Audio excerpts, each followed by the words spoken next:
Hello and welcome to the Warhammer Podcast, episode 55. I'm your host, Brad. This is my co-host, Eric. How's it going? And on this week's episode, I don't have a good intro. Eric, you do it. On this week's episode, we're going back to 1994. It's the era of DOS games. We're gone fishing with Bill Seif. It's the most obscure way to start an episode, but sure. Let's jump into this and we'll talk about it in the segment proper. Sounds good. All right, everyone. There's supposed to be a sub-faction episode here for Chaos Space Marines, but it's been a hectic week, so we kind of had to pull this one out of the back pocket. Luckily, this one is cool. And luckily, we didn't have to write this and spend hours putting this together. We were saved by one of our lovely patrons, named Joshua Galvez, who shipped us a character build that they enjoy. Yeah, which, again, if anybody has other character builds, send them our way. Super fun to read them. And they might be on an episode in the future.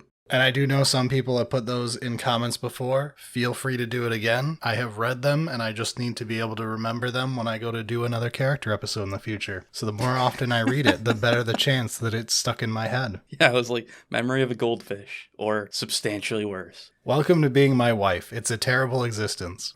Oh, God. So, Joshua has entitled this character The Fisherman, hence Eric's stupid intro. It was a fun game, okay? I just wanted to bring it up. I've never been able to talk about it before, okay, Brad? So, this is still a Chaos episode because this is for a Lord Discordant. Specifically, we're going to build it as a Word Bearer's Lord Discordant because Word Bearers get all the best rules and all the worst lore. Yeah, I mean, it makes sense to do Word Bearers, but let's pull back a little bit and kind of take a look at what Lord Discord on Hellstalker's actually going to get us to making this Fisherman build. And why it's called the Fisherman, although anyone who knows strategies for characters probably knows why. But we gotta bait it out there, though. You gotta, tug on the line a little bit, make it flail around, really entice the fish. I mean, audience. Can't believe you got that to work. All right, so let's start off with the Lord Disco himself. He has his Corrupt Machine Spirits ability, which isn't really going to help us for this. It could get him +1 to hit for himself, but he hits on 2s anyway. So that's just used for buffing other stuff that he'll be hanging out with. So he's not completely useless, and it's like a complete meme, but fair enough. I do think Lord Disco is one of the better ways to make a smash captain, basically. In CSM, there's like a different build where you can do crazy stuff with a Lord of Executions or something. My CSM names are not real good. Are not real good. Oh, luckily English is your first language. There's a way to make that character work too for a different one, but we're focusing on Lord Disco. And he's got your pretty classic 2-up weapon skill, 2-up ballistic skill, moves 12 because the Hellstalker can run. Which is really nice when you're trying to get into melee stuff, so cool. He's only strength 4 because he is a Space Marine, but he gets toughness 6 because he's riding the Hellstalker. Okay. And he's got 9 wounds. The holiest of numbers. The one where you can't go any higher because then you start bracketing and you won't be able to get Lookout Sir. 9 is peak performance. A whopping 6 attacks to start with. But then there's more, because you get 4 more attacks with the bladed limbs from the Hellstalker itself, and then you get 4 more attacks with the Mecha Tendrils, which are like really bad, but whatever. I mean, there's still attacks though. Yeah, so you end up with a lot of starting attacks. Yeah. Not all of it is just melee though. Actually has a flamer. Yeah, you can either put an autocannon or a flamer. I chose a flamer for this build. I just think it goes well with Chaos in general, and it's a good flamer. I think flamers make sense on this character that you're trying to push up boards. And it has some extra use with our Warlord trait, but we'll get there. Most important of all, we have a leadership of 9, which, as we all know, the leadership is a key stat on units. Yeah. It's incredibly important to this build. Remember that leadership 9. It will be brought up later, I'm sure. Definitely. The worst part is, like, I know you're being sarcastic, but I have this, like, small amount of doubt in myself. Maybe there is something that he's gonna bring up that's kind of funny. No. Okay, good.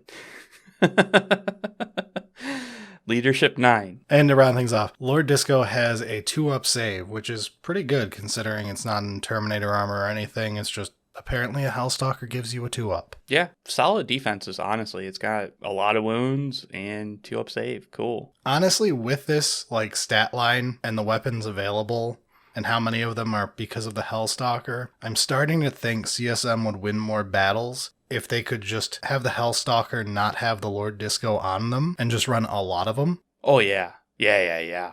Just put them in, like, the fast attacks. Just be like, yep, you just get Hellstalkers. This is like my AOS dream of just getting Carnosaurs that don't have to be an HQ slot, and we just get to run a bunch of Carnosaurs in the list. The Hellstalker is actually a pretty cool model, I think, so. It's creepy. Yeah. It triggers that like sort of spidery look. It's not quite that bad. But it's got this like crabness to it. Yeah, it's a creepy thing. I like it. It's cool. In addition to all this, it does have a 5-up invulnerable save. Right, from the demon engine or whatever. Yeah, and it just gets living metal because Necron's nothing is sacred. So there's a lot to work with here, but this is obviously very boring if we don't do anything with the character and just tell you, look, it's a Lord Disco. No, we've got to make him into a fisherman. Yes. So we're going to spend the usual 2 CP to give it a Warlord trait and a Relic. Makes sense. What do we got for a great Warlord trait? For a Warlord trait, we're going with Flames of Spite, which is going to give away the theme here. Flames of Spite gives us each time this Warlord makes a melee attack, you may reroll the wound roll, and each time this Warlord makes any attack on an unmodified wound roll of 6, the target suffers a mortal wound in addition to its normal damage. Okay, very cool. What's the Relic? And for the Relic, we're going to stay undivided so that we can get Uloka the Black. I don't know how to pronounce that, but we're going with Uloka the Black, and from now on I'm just calling it the Relic Sword. Fair enough. I think, like, you're supposed to put pauses, but, like, we try and remove silence after from audio stuff, so, like, it's just going to get cut out anyways, so it's just easier just to say Relic Sword. So, our Relic Sword is going to give us the option of selecting one of our melee weapons, which we're going to choose our Chainglaive. Yeah. It becomes a relic. It gains the demon weapon ability, which is you have to roll against your leadership. See, it came back. Hey, there it is. 9 leadership.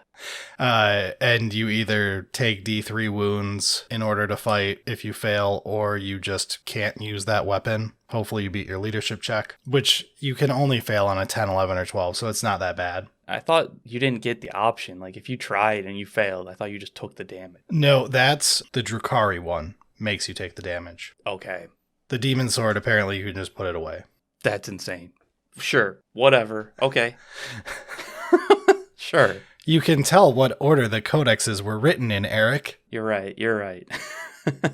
But like you said, I mean, it's not going to happen very often. No. It should be pretty easy to actually... And obviously we haven't mentioned a plus side yet, so the reason we're doing all this is each time an attack is made with this demon weapon, if that attack successfully wounds the target suffers a mortal in addition to any normal damage. So we're looking for mortals here. Yes, specifically mortals on our wound rolls, of which we can reroll all of them. Now, the Flames of Spite and the Uloka the Black are generic. We could toss them on anybody. But the Lord Disco just makes really good use of them. Yeah, I mean, it starts with 6 attacks. And it has 8 bonus attacks in addition. And then, yeah, there's a lot of extra attacks. And like you said, like the Flames of Spite actually works pretty well because it's any melee attack, you can reroll the wound roll. So, like, it doesn't have to be a failed one. So, like, the 2-up is not in this, like, contention of, like, oh, I passed it with a 3. I can't reroll it now. So, Eric, are you saying we're fishing for 6s? Yes. Yes, I am. Excellent.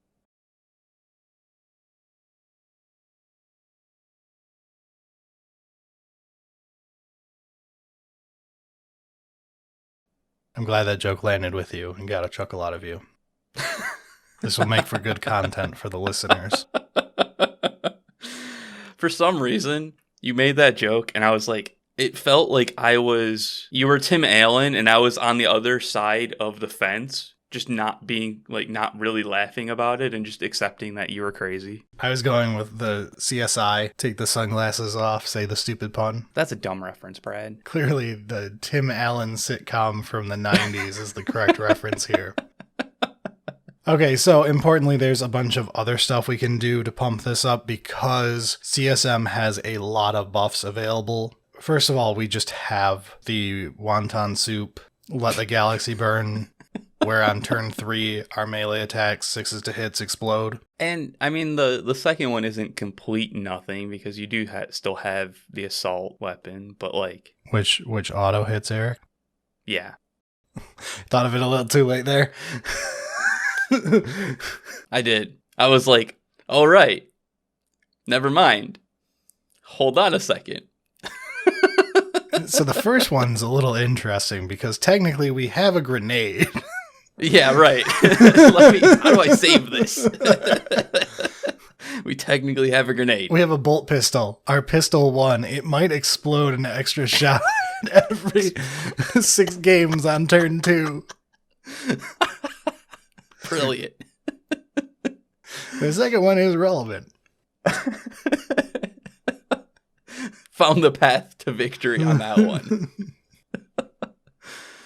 All right, so additionally, we have access to support characters, spells, prayers, all that nonsense. We have stratagems, which we can use. Yeah? From a relevant standpoint for this character, some of the stuff Joshua pointed out, because I am way too tired and way too short on time to find all of these, is you have Infernal Engine, which gives you a DR effect on your Lord Disco or any other demon engine that you choose to do. And we get to ignore one of our save rolls with our Word Bearer strat, Hexagrammic Ward if we need to.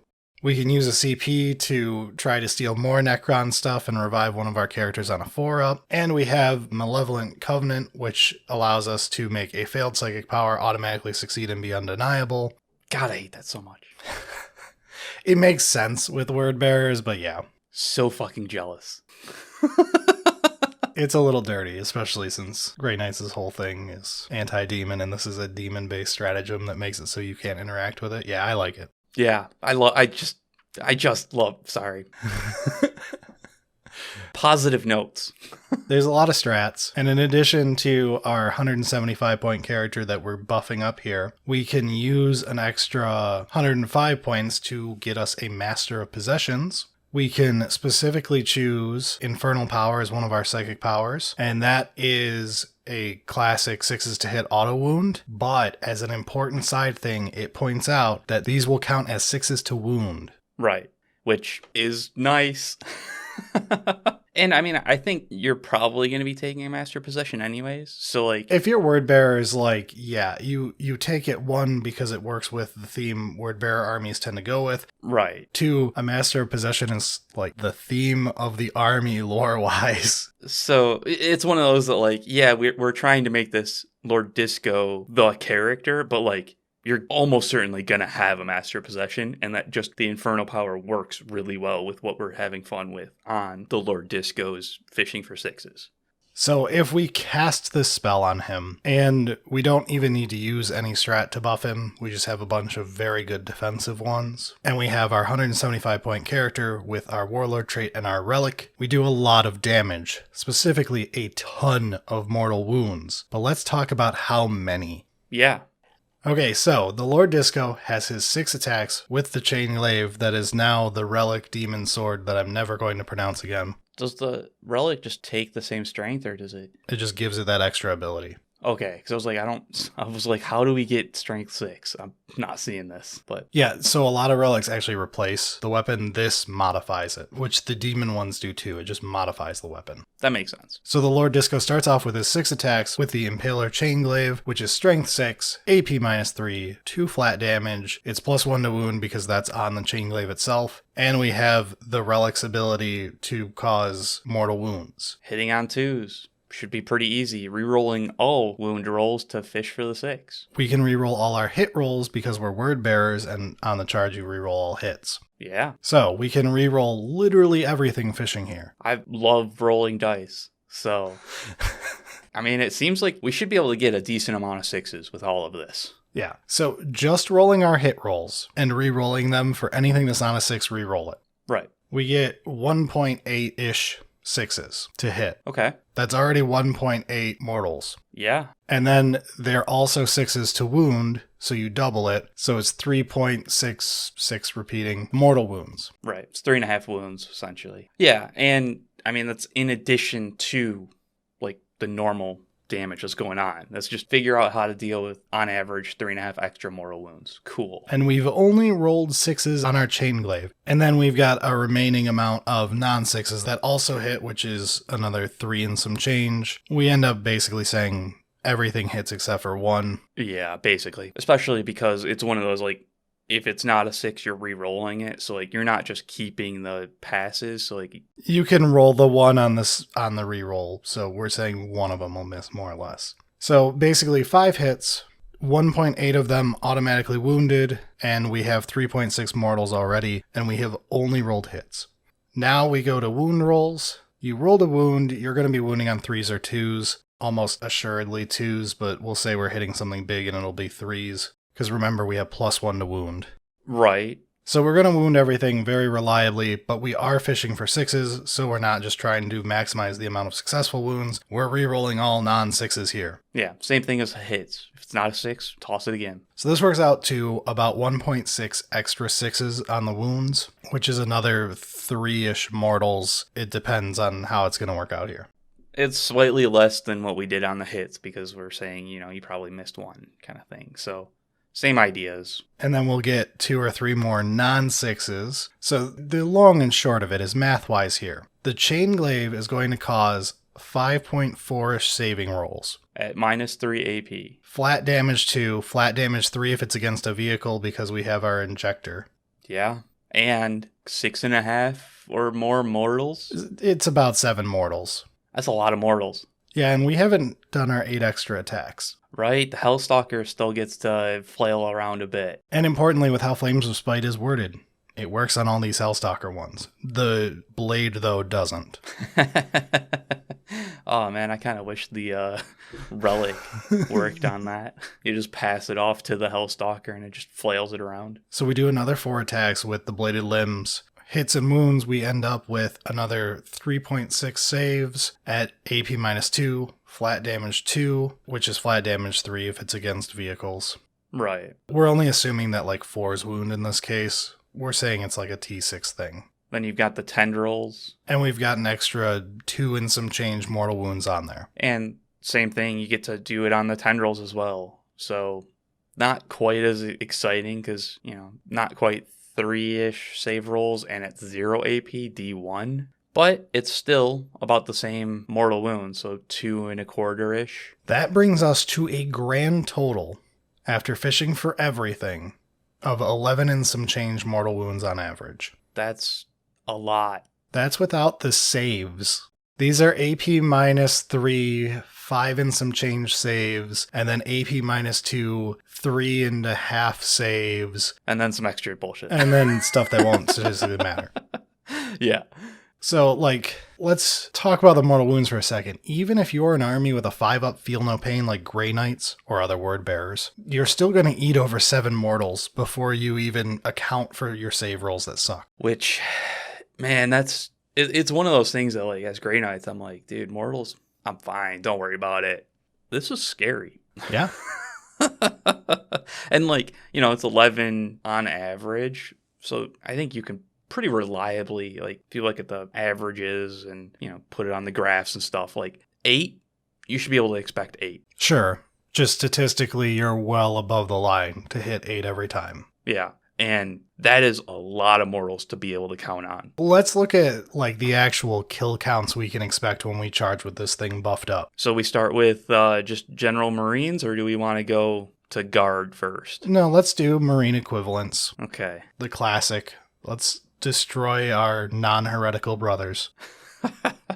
This ends up with 13 dead Ultramarines. Fantastic for any fan of word bearers. That's a lot of dead toilet bowls. You don't want to fish in the toilet, Eric? It's pretty easy, apparently. Yeah, 13 dead Marines. That's a lot. But, I mean, what if we go from Spacemen to Terminator? Terminators are pretty beefy. The kind of thing that, you sit them on a point and they're not supposed to die. So let's do Dark Angel Terminators, the classic boogeyman right now in AOO, ignoring the fact that the transhuman exists, which only affects one of our 3 weapons here and just affects how many saves you have to do by a little bit. we're still going to end up on these Storm Shield Terminators. They've got a 1-up save, a 4-up invuln, and we kill 6 of them. Yeah, that's insane, man. Like, those, like, Terminator with Storm Shield, that defensive stuff, you park them on a point in midboard and expect that they're just going to be able to, like, chill and soak damage. And this fisherman just kills 6 of them, basically. That's wild. And if we continue to go up, we're going to start looking at things that are, like, vehicles. Yeah. It does more damage against vehicles. Yeah, like... So monsters being the exception here. If we're targeting vehicles, let's do the classic T7 3-up save, T8 2-up save, whatever. It's dumb. We do an average of 29 damage. There are not vehicles at T7 with 29 wounds. There's not many models, period, with 29 wounds. Holy shit. So it's safe to say if you charge a vehicle with this character and you're low on time, you can just pick the model up. That's awesome.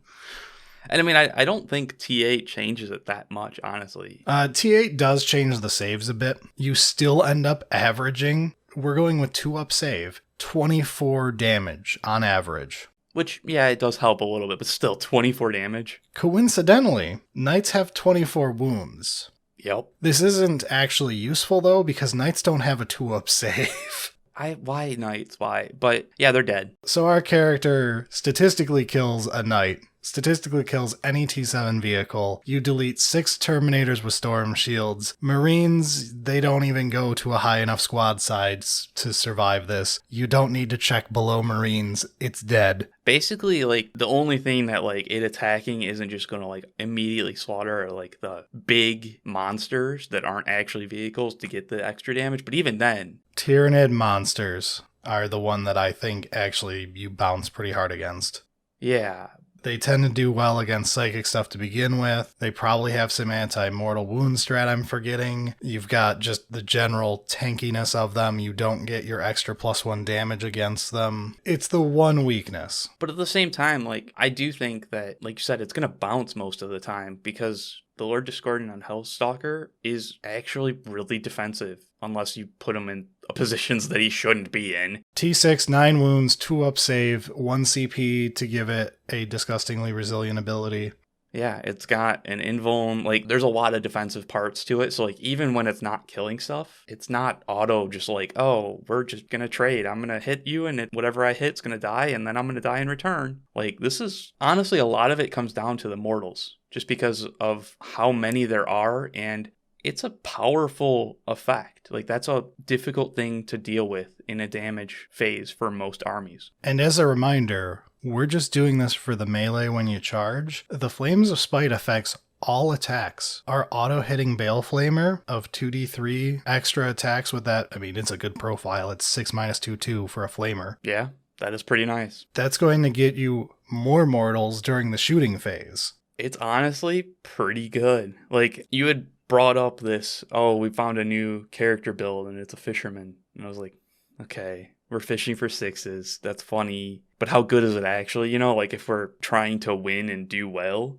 This is up there with like pre-nerf rapiers when you were playing your Naruto Weeb Ninjas. It reminds me a lot of that with this fucking 13 mortal wounds. Like, we got capped for a reason. That's not an okay amount of mortal wounds. Like, it's cool. I really like it, and I hope it never hits my poor Grey Knights, because that 5-up Feel No Pain is going to be feeling a little sad, I think. On a completely unrelated note to that, I think I'm going to go buy a Lord Disco after work. Are you saying that you don't already own 2 of them? No, I don't own CSM yet, but I've always been interested. Yeah, it was just your 8th most interesting faction. The worst part is if I were to get into CSM, the only part of CSM I have interest in is the demon engines. So, like, this would very much be something I'd end up in. Yeah, I mean, I think it's the coolest part. But then again, like, I play Grey Knights, you play Thousand Suns. Shocking! Shocking which part of CSM we would be interested in. If I'm doing it, it's for the demon engines anyway, so... It is interesting how, like, if you have this character and you actually do this loadout, you should fish for sixes. Absolutely. It's statistically correct. This is not a meme. Like, No, but it's not one of those where it's like, oh, you're trying to get something that, like, if you just didn't and you just kept with the 2-up, you'd be fine and you'd do better. Well, no, like, honestly, fishing for sixes is going to give you more damage against most things. So that's cool. I like the fact that this meme build is actually playing, like, correctly. I also like that it's somewhat thematic. Like the whole thing with word bearers when we get to them next week is the possessed, the demons, the first heretics. So you're playing with a demon engine heavy list. You're playing with your master of possession. You can probably splash in some possess, some other demon engines with the Lord Disco to walk up the board with and protect him. Yeah. And you end up with a flavorful word bearers list. That just happens to be able to destroy things with mortal wounds. Yeah, so I think this is like one of the best character builds that we've actually covered, and I didn't even get to come up with it myself. So yeah, thank you, Joshua Galvez, for sending this one in. Very cool. Eric approved.